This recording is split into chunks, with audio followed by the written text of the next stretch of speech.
tagira makemwa kandi nguyo tagira ubwoba zisutse ziganijana zisutse ziganijana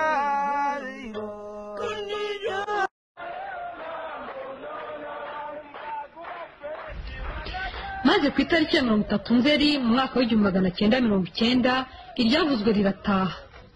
Umutima we wuzuye urukundo rw'urwamubyaye n'amarira ya bene